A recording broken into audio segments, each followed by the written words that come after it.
I am getting used to speaking English. আমি ধীরে ধীরে ইংলিশে কথা বলতে অভ্যস্ত হচ্ছি। আসসালামু আলাইকুম।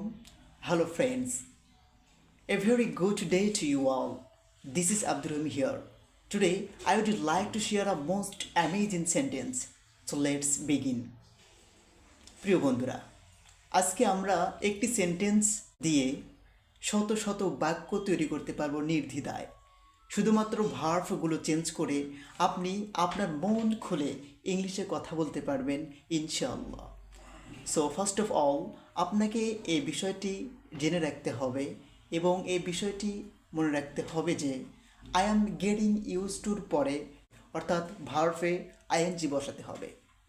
So I am getting use to দ্যাশ, আমি ধীরে ধীরে অভ্যস্ত হচ্ছি। এখন আপনি বলতে পারেন I am getting use to learning English, আমি ধীরে ধীরে ইংলিশ শিখতে অভ্যস্ত হচ্ছি। I am getting use to working hard this ইয়ার, আমি এই বছরে কঠিন পরিশ্রম করতে অভ্যস্ত হচ্ছি। So my dear brothers and sisters, I think this is clear to you.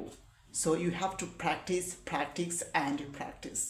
So my dear brothers, আপনারা দেখেন আমরা কিন্তু একটি সেন্টেন্স দ্বারা নির্দ্বিধায় শত শত বাক্য তৈরি করতে পারছি শুধুমাত্র ভার্বগুলো চেঞ্জ করে।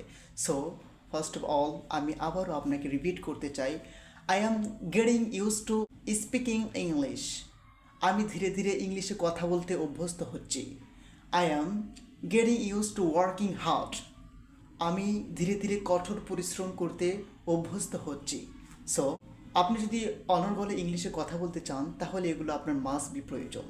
সো আজকের ভিডিওটা আমরা শেষ করব, তার আগে একটি কথা বলতে চাই, my beloved brothers and sisters, এই ভিডিওটি যদি আপনার কাছে ভালো লেগে থাকে তাহলে you have to subscribe and comment করে আমাকে অবশ্যই জানাবেন এরপর নেক্সট ডে আপনার কোন ভিডিও চান, অ্যান্ড আই উইল ট্রাই ইনশাল্লাহ।